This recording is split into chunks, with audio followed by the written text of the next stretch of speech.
the Sustainability Management Master's Program, you're answering one simple question. Do you care about your future generation? If you care about your kids, their grandkids, then you care about sustainability. And a sustainability manager is someone who has the tools to make people understand how they can contribute towards developing a sustainable world. We have both part-time and full-time students. Our curriculum is 30 hours. Instead of thesis, we have a research project course and a seminar course which provides them with the kind of research background they will need to be successful in their job. But at the same time, sustainability is not always everything about environment. It also relates to the business. They will take a sustainable business strategies course. They will take a project management course. Most of these courses are going to be taught by industry people, the people who are doing sustainability on a daily basis as a part of their job. Any organization that has a large number of employees and has a physical infrastructure, they will have to have a sustainability office. If you have the passion to develop and maintain a sustainable world, come to us and we will help you shape your passion into a career which will create an impact. Harriet is the executive director and founder of Climate Mama, an online community that reaches individuals in over 110 countries and all 50 states. She has worked for more than 25 years with governments, international organizations, and educational institutions on climate and sustainability issues as an economist, as a policy analyst, and as an informal educator, including 13 years with the International Monetary Fund as their representative at the United Nations. She teaches world sustainability as well as climate change and society at Ramapo College.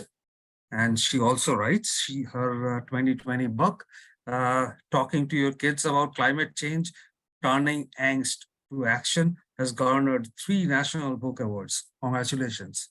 Thank you. She has also received many other awards, including the 2021 Water Spirit Suzanne Goulds Award and the 2020 New York City Climate Hero Award. She was a featured speaker at the Global Engagement Summit at the UN headquarters in New York City in 2019. Harriet got her BA in International Relations and Economics from the University of British Columbia and her MBA from Thunderbird School of Global Management. She resides in New York City. Today, she will tell us how to talk to anyone and everyone about climate change. Welcome, Harriet. Thank you. Thank you so much. And it's a pleasure to be here with all of your students and other guests and to be able to join you on this Earth Week, actually, right? With Earth Day coming up on Saturday, and to be able to talk about something that we need to talk about more in all different capacities, the reality of the climate crisis. And I know that that's something that through your program that your students are very well versed in, and it's based in science, but yet it gets pulled by politics and it makes people afraid to have conversations. So I want to go through a slide deck with you today that sort of takes us through that a bit on a journey of some of the ways that I suggest speaking about it that I talked about in my book.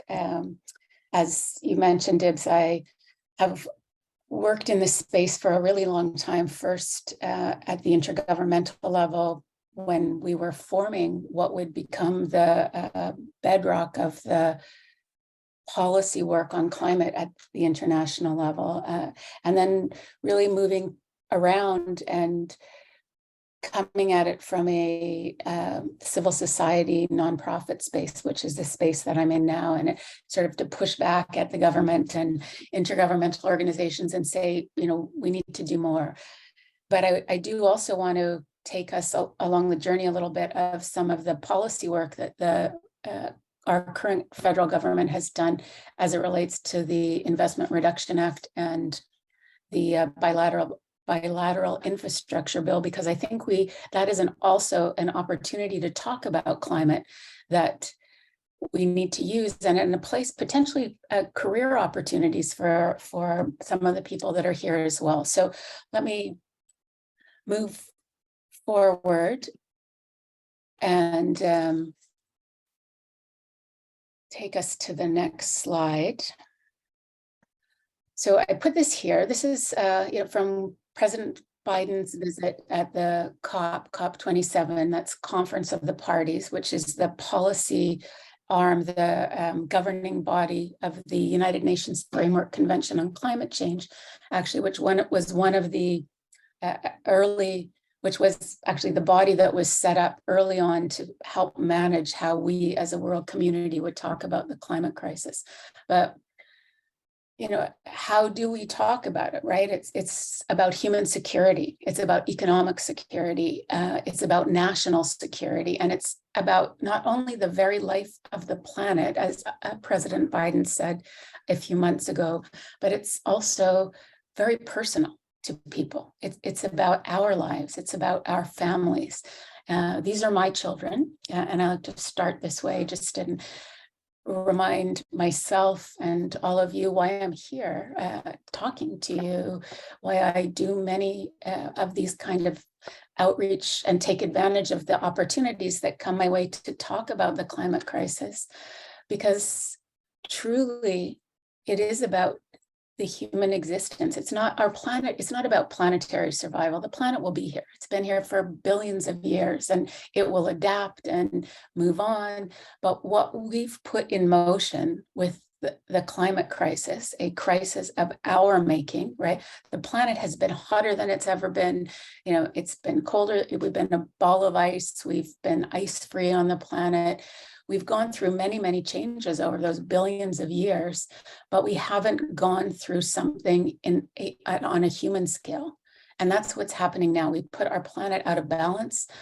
We're in crisis mode, and that affects us. And yet it feels like it's a long time in coming, because it's in our lives. So in the scheme of the planet, right? It's a blink of an eye. And when I watch my children grow, this is when I started my work with Climate Mama. I did a training with an organization called the Climate Reality Project, and when it was begun back in 2007, and it was set up through the work of former Vice President Al Gore. He had success with this movie called An Inconvenient Truth. Some of you may have heard of it. Some of you maybe not, but it really brought the discussion of the climate crisis home, that we needed to talk about it more directly, and way back in 2007.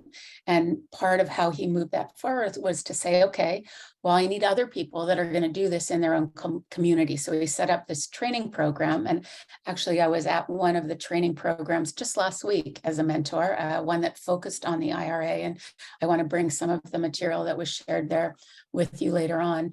But the idea then and now is that then you go back into your own communities and talk about it. And my children were in grade school at the time that I did this training in 2007. This is Elliot and Alana then. And it took me a few years, and for me, it was finding my focus and my voice. How was I going to speak about it? Because nobody was speaking about it where I was, in the place that I was. And I was spending a lot of time also with my children in their schools. And I thought, parents, there's no access or outlet in a family to have this conversation, or readily available material. I mean, certainly families were doing it then and now, but I created Climate Mama around that. And now there are many other organizations around that. I'm helping build a global movement called Our Kids Climate, which is made up of parent groups from around the world. And we have an opportunity to share, uplift the work that's being done, from Indonesia to South Africa to Nigeria and Brazil, and come together. And what brings us together is our concern for all of our children, not just our own children, right? All of you, all of kids, my kids' age, and those that are younger, that have never known a world that wasn't changed because of the climate crisis. And we've done that, and we can slow it down. That's what science tells us. So, here we are. It's Earth Week. as I'm sure you feel, or I certainly do, every day should be Earth Day, right? And it is, right? And we should be working as hard, but we have this focus because of Earth Day, April 22nd, that now it's become Earth Month, pretty much all of April, that people really tune in. The media, there's more articles, there's more media coverage around, the good and the bad. And the climate crisis is not all bad. I mean, it's terrible what we've done to the planet. We are living the climate crisis in many places around the globe every single day. And here in the US, sometimes we can feel like we can forget about it, but we really shouldn't. But the opportunity to share that information and have more serious, direct discussions, and to actually talk about the exciting opportunities it presents, right? Here we are living this moment where what we do really matters in a way that at other moments in history, definitely things matter, but the human species actually rests on what we're going to do now. And that's a very weighty thing to say, but I want to say it and put it out there and talk a little bit about it with you as we move forward. But this is a special photograph, actually. Some of you may be familiar with it. It actually has a name. It's called Earthrise, and it was taken by the first Apollo mission to leave the near Earth orbit way back when we had those Apollo missions in the late 1960s. This was taken on Christmas Eve, 1968, and it was broadcast then back from the space mission to our planet. And most of you are students and perhaps younger than myself and Dibs. I'm including you in with me here, Dibs. And you see pictures of the planet taken, from outer space every day. It's not something different or new. But this photograph was the first time that we as humans on Earth saw a picture of us. And it was life-changing for many people, and actually life-changing for us as a species, in that we saw that our planet was fragile. We all shared this common home, and within a few years of this photograph, the first Earth Day happened in 1970 here in the US. We established environmental laws that are still in place today: the Clean Water Act, the Clean Drinking Act, the Environmental Protection Agency was established.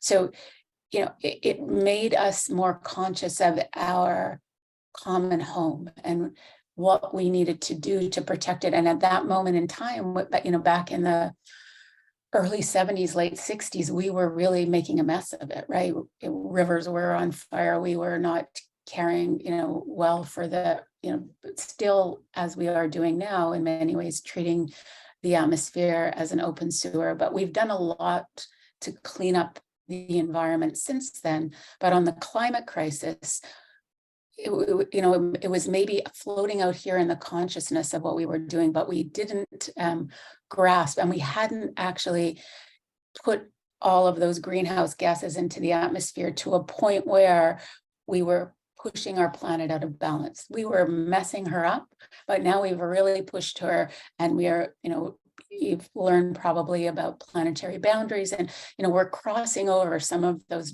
big transformational changes that the planet will recover from. And we don't know, again, how quickly the planet can recover in many ways, but many of the pushes against these boundaries that we've done can happen in a human's lifetime. So we're on the cusp of changes that will impact human being, and not just humans, right? Every species on the planet. So we're damaging all of that.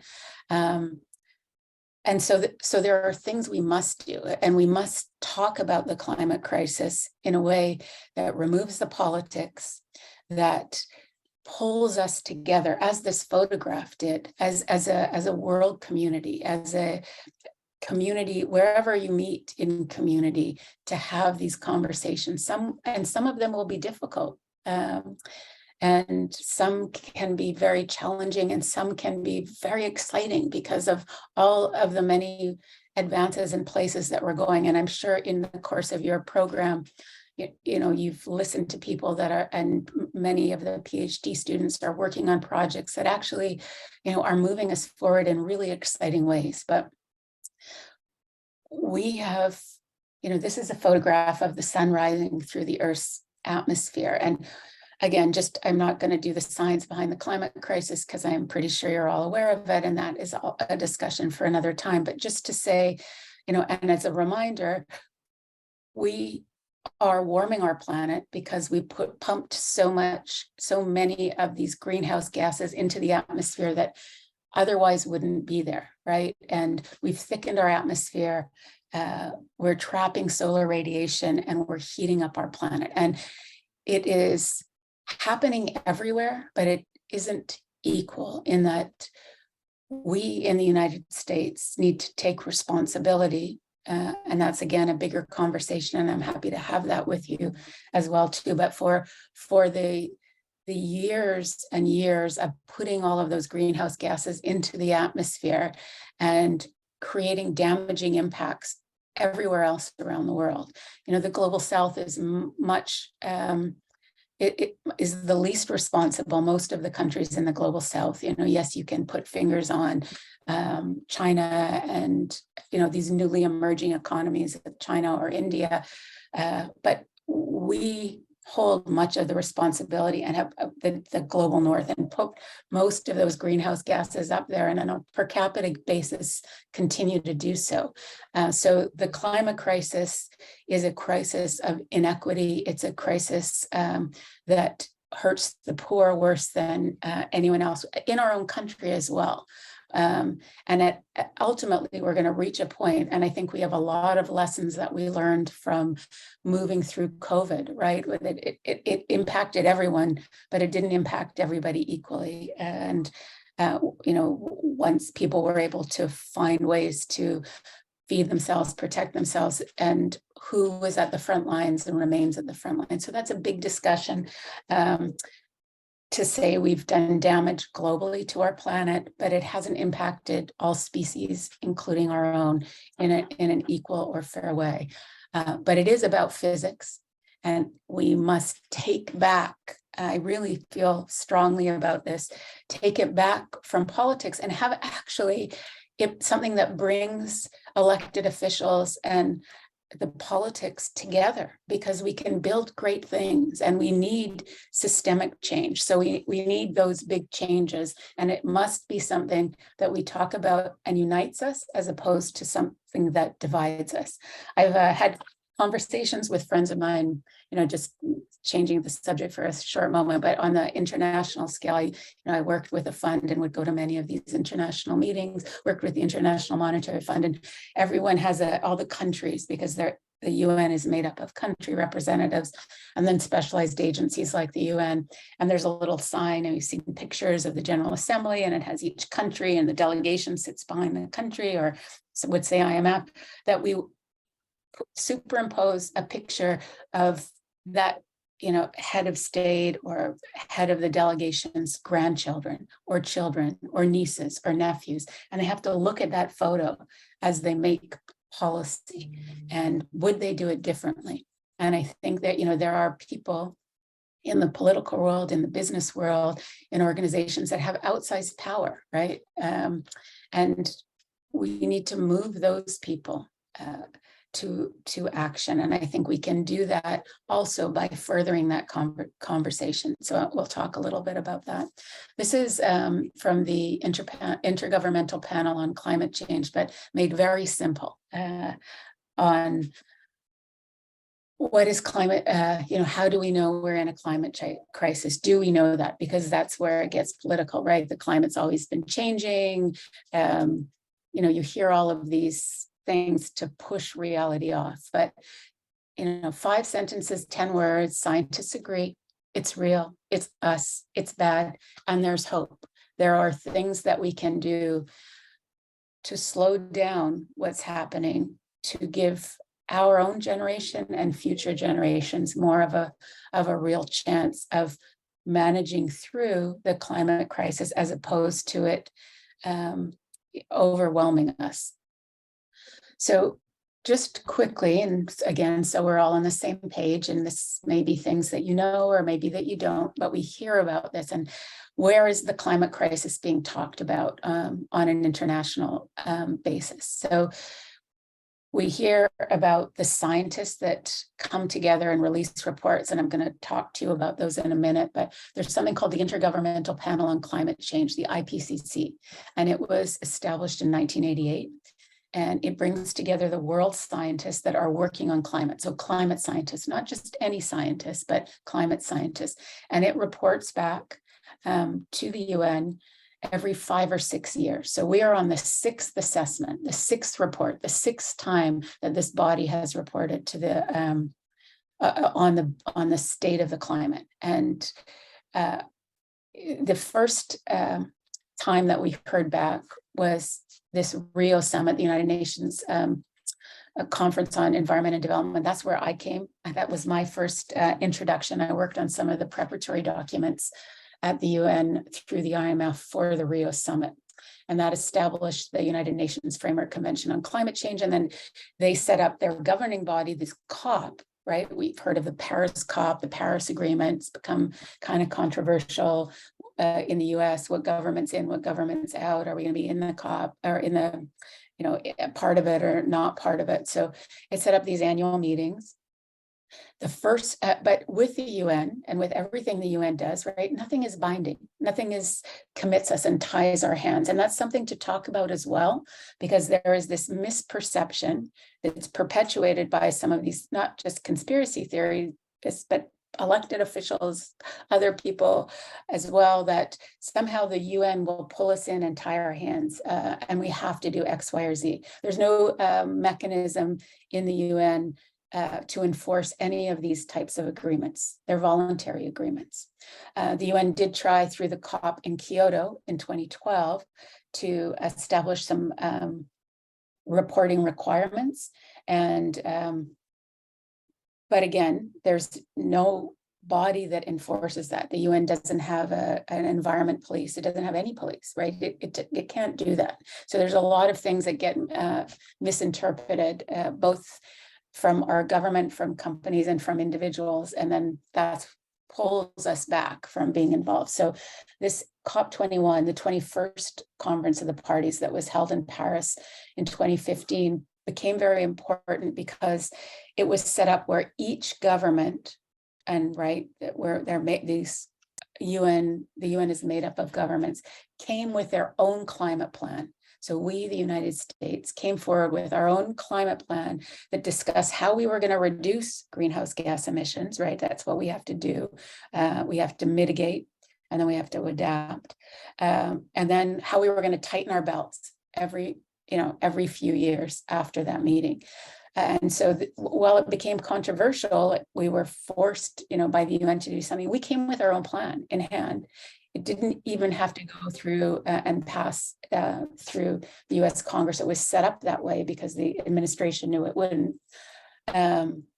Anyways, we still have that. We're still tightening it up. But that was the Paris Agreement. And then the last COP was just this past November. I showed you a statement began with a statement by President Biden that was held in Egypt, in Sharm el-Sheikh. And then the reporting of these, every 4, 5, 6 years by the climate scientists. We just had the final report in March of this year, and it was a report to policymakers. And then the next COP is in the UAE, in Dubai, come November of this year.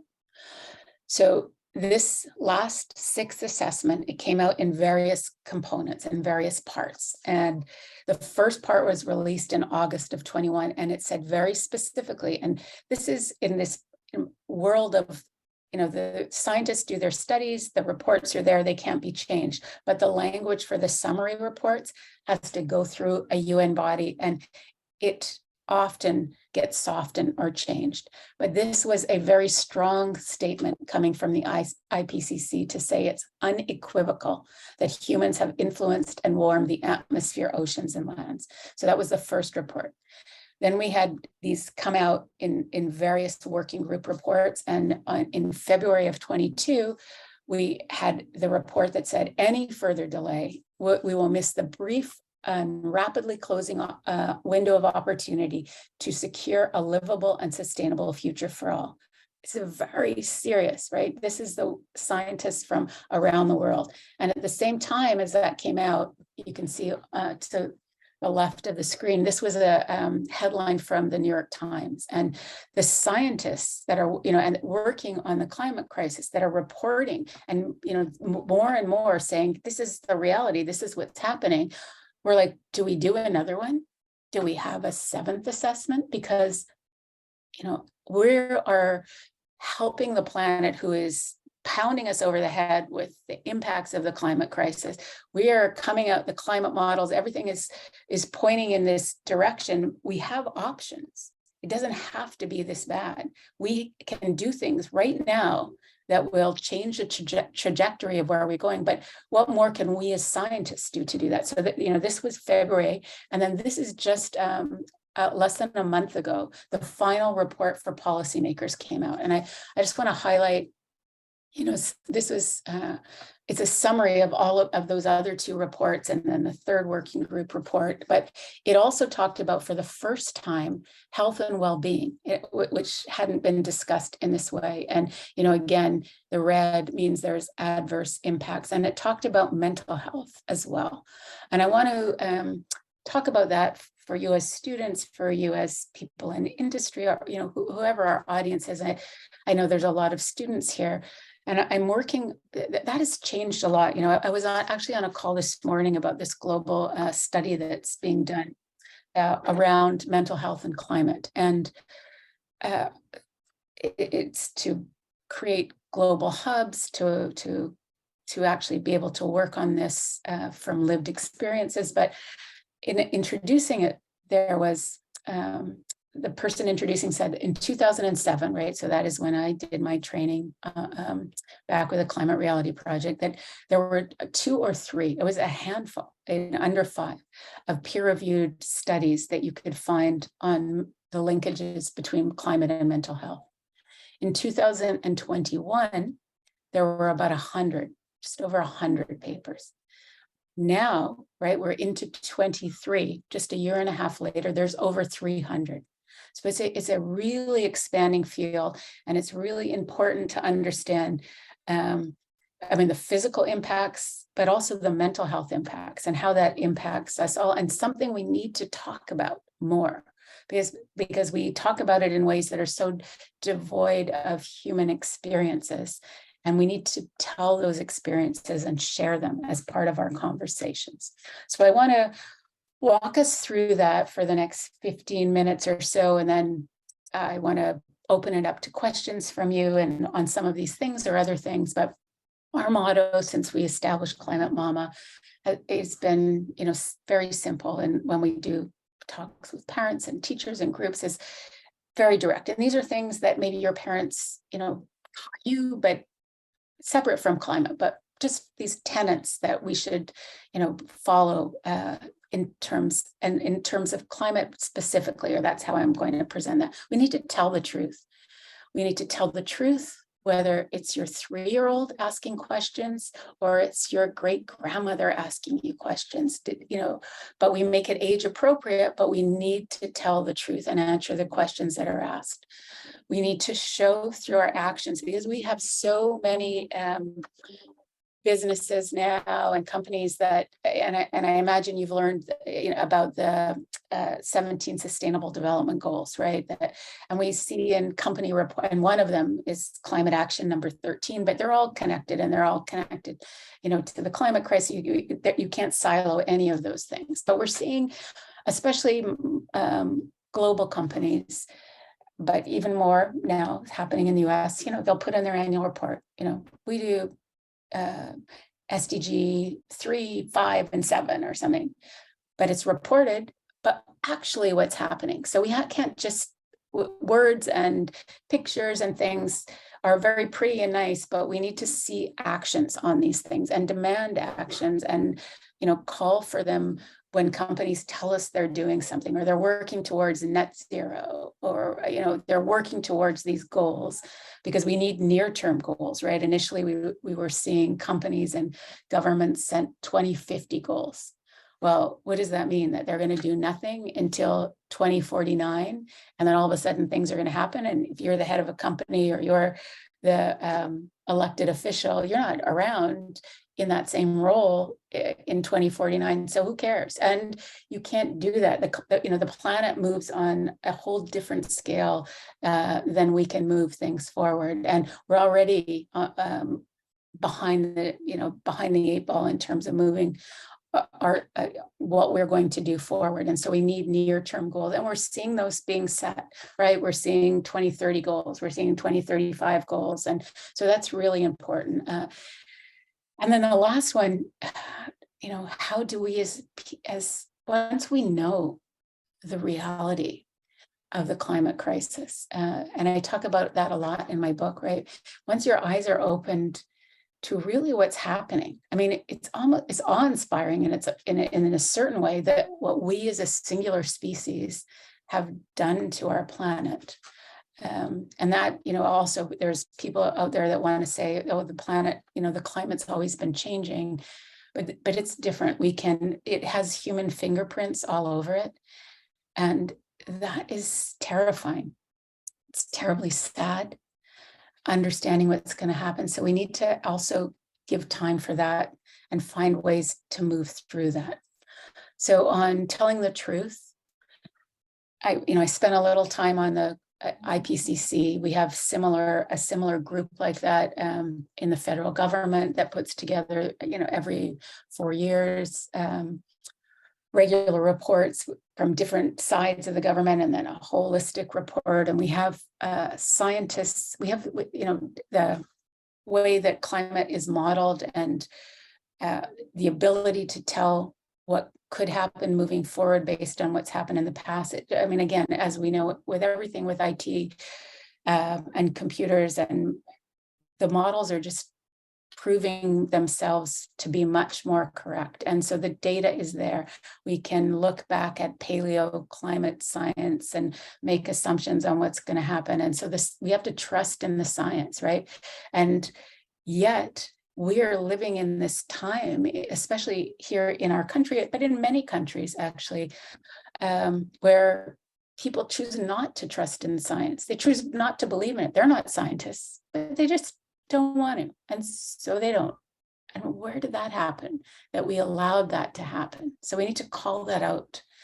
We need to be honest and age appropriate, and we need to recognize too, right? We need collective change, but I'm sure you could all point to someone that in your life that has created great change in your community, in your family. So there is power in the individual to move others to action. And so we need to hold on to that true, because otherwise I think it gives us permission to say, well, what can I do? How can I make change? I wanted to share this with you. This was from a recent report from the Global Warming 6 Americas. It's a study that's put out, or it's a body of work that Yale and George Mason have done on climate communications. And so they hadn't done these divisions by different age groups until recently. And, many of you probably fall into these categories. And here I am, here I've always been in that alarm category. But what's interesting as we look at this historically over time, since they've been doing these studies as well, is that this N2 kind of has remained the same. There's those outright deniers, but this muddled middle, this part in the middle, that's where we can move people to change from cautious to concerned, from disengaged to cautious. And that's an important part of what we need to do as well. I think I took me out of projection mode, so you can probably see those things on the side, but let me actually just move us back in there. Here we go. So I think that, in the last few years, we've gone through this time where we've seen this rise of the youth climate movement. I think it really, way back when I worked in the early 90s at that first Earth Summit, there were young people that came from all over the world, but we didn't have social media. We didn't have the same way of sharing those voices and connecting youth across countries in the same way that we can do now. But there's also a lot of folks that are just saying, well, okay, young people have awoken, they get it, they'll fix it. That is not okay. And we need to talk about that too, because it can't be that you let my generation or the generation before me or the one in the middle off the hook because they hold power, they vote, they can change, they have circles of influence and spheres of influence. And it must be this intergenerational commitment to talk about the climate crisis, to create policy, to move action forward. But that also can mean too, clearly we haven't done what needs to get done because we see this, consistent rise in greenhouse gas emissions. We talk about it, but we haven't done it. And we can get new ideas and different ideas. So I think we also need to understand our different roles and when to step back, when to step aside and step forward. But I think that's important that we look at this from that perspective. And these are just some pictures from marches and events in New York City. And there, as we were talking about when we began the conversation, Dibs, it's wonderful we can meet this way and people can come in from all different places of the world. But there's something really special about being in the streets, being in a public hearing, being in your town hall, being in the presence of someone and making them look in your eye, or you looking them in the eye. And it's a lot harder to say you're not going to do something or you're not going to be part of it when you're in the presence of groups and people demanding that action. So that second tenet, right? Tell the truth. Actions speak louder than words. And it's important to come to terms with the reality of the climate crisis, as I talked about before. The evidence, anecdotally now too, is becoming much harder as we all experience the climate crisis in different ways. There are many people that live it day in, day out. And there are many places in our country as well where people experience it on a regular basis. So it's not just the science telling us, we're truly feeling it. And we're seeing more reports. We need to also demand the media talk about it more.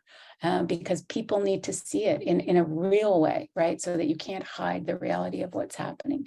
We need to find ways to let ourselves feel those big feelings. I'm doing a talk with teachers on Friday in Southern California through the PBS project, and it's about feeling big feelings and how do we help children through that. We have to allow ourselves to feel those feelings too, and then find a way to move through those feelings of grief and sadness, actually similar to the same kind of feelings we feel when we lose someone, when someone dies, but then moving through to resolve and to action. And then who's our trusted messengers? This was the quote that I put in my book that I thought was interesting it was in The Guardian in 2019. And it was talking about OPEC, right? Those oil producing countries. And that they were saying, because this was at that time and that moment before COVID, where there was a lot of young people taking to the streets, that they were hearing from their families, from their children, what are you doing about the climate crisis? This is again from that Yale study, and I wanted you to have a look at it. Who are our trusted messengers, right? And these are these different groups. They've also divided the 6 Americas and sliced and diced by different voting blocks as well. And you are family and friends, with your classmates, with your family, and you look at where does family and friends sit with all registered voters. It's up there second, right? Because we live in these very divided times. And so people are looking for their trusted messengers, their circle. So you're educated about this. You understand the realities about the climate crisis, but your Uncle Bob is nowhere there or near in that conversation. he loves you, you love him, you know, those conversations, we need to find moments and time to have them, because you, in your own sphere, are a trusted messenger, and that is who people are looking towards. So I want, you know, I wanted to point that out as well too. And it's high up there, you know, across all political spectrums.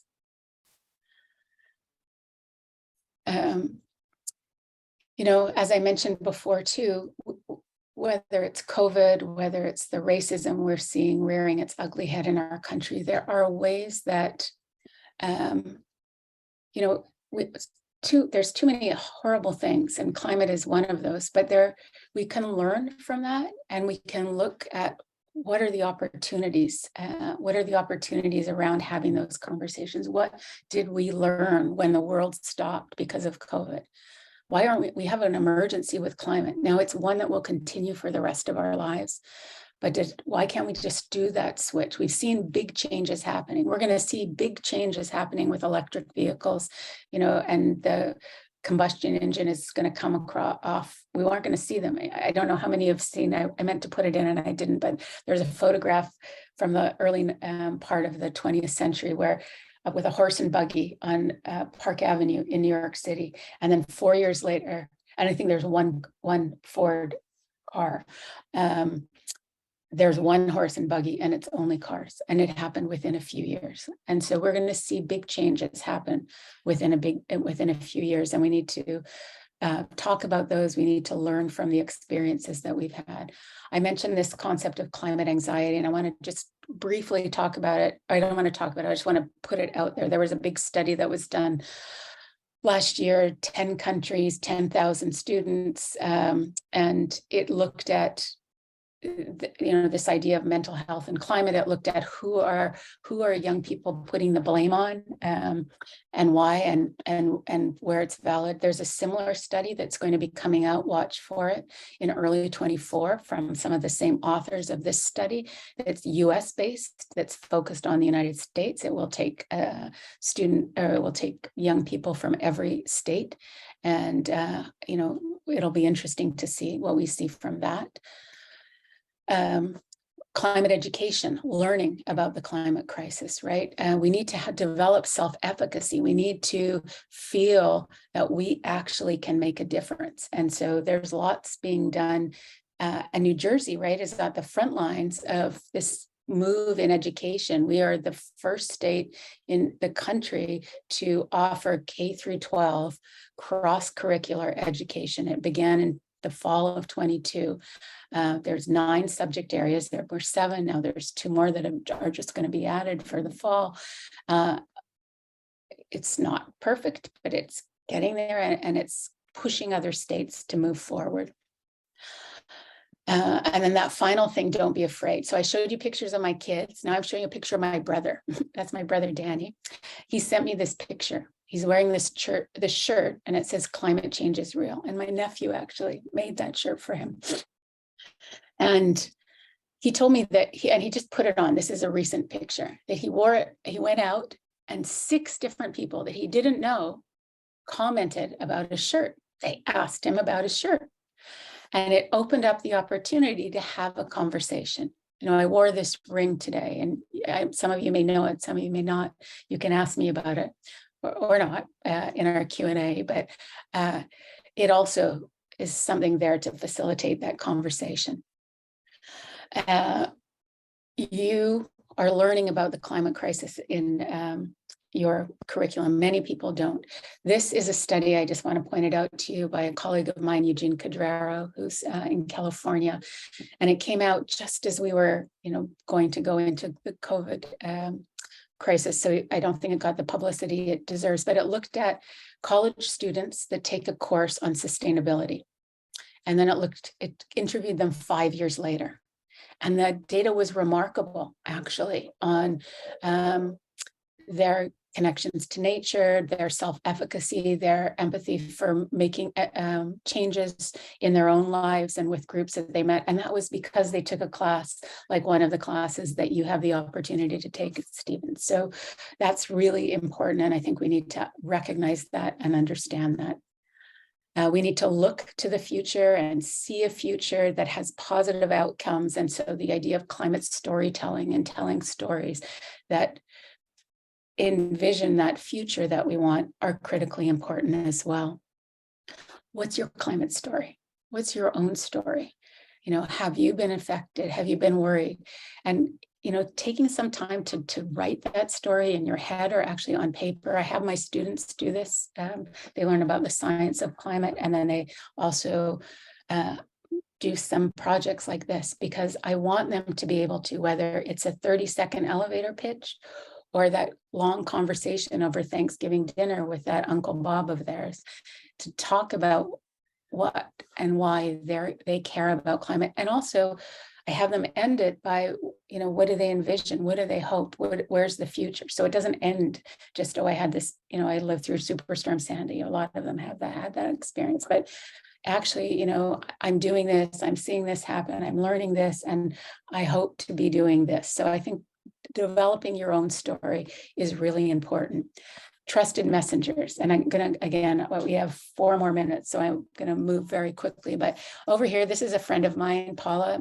She's an activist here in New Jersey. She also spent 40 years as a kindergarten teacher in New York City. And she changed policy in New York City through her kindergarten's voices as trusted messengers. The voices of youth don't lie. And she had them learn about pesticides, and New York City was using glyphosate Roundup in city parks. And it didn't happen overnight, but over 6 years of teaching, she taught this with her students. Ultimately, they went to city council, and I went to this event in 2021 on Earth Day with her and this is one of her students. He was in 7th grade then. He started in kindergarten, and they moved policy. And so we can do that. We can do that through striking in the streets. We can do that through finding our superpowers. What are you passionate about, right? You should find your own path.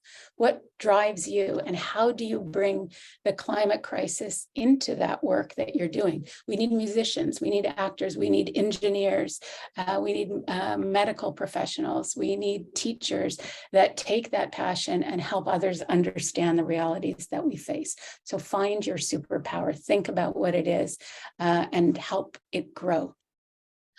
I mentioned I wanted to talk about very briefly about these policies, because we are actually seeing for the first time where the federal government has developed policies that will impact the climate crisis in a really impactful way, with hundreds of billions of dollars behind them. The Investment Reduction Act and the bilateral, which was adopted in August, and the bilateral infrastructure bill that was adopted in that passed in November of 21. And I'm going to go through these next ones very quickly. As I mentioned, right, 360 billion towards energy security and climate solutions, but with the ability to reduce our emissions significantly if we implement those acts. And there's funds set aside in all these different categories in solar and wind. Personally, I have very mixed feelings about carbon capture, but there's a lot of money that's going behind it. We can't do it yet, but who knows, where that could go. Hydrogen, similarly, advances in consumer technologies. And I'm showing these to you too, right? Where are you going with your career? Your engineers, where do you take that, right? How do we tell policymakers and government, there's all of this money out on the table, and it's going to come to states, and it's going to accelerate our clean energy development and job creation, and move businesses, and it's there. And so it will, people need to be hired to move these forward. And, I want to close with this quote from Terry Tempest Williams, someone just sent it to me recently, and I think we, for me anyways, it helps to remember that we are living this right now, right? As I began this conversation with you, or this talk, I hope it will be a conversation when I stop talking, but you know, we're changing things on a human scale, things that have never, you know, in the billions of years of our planet have happened over millennia.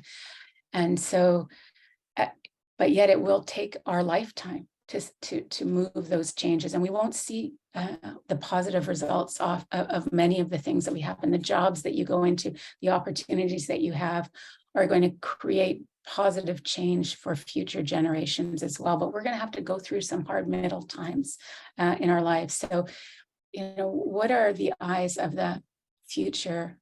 Can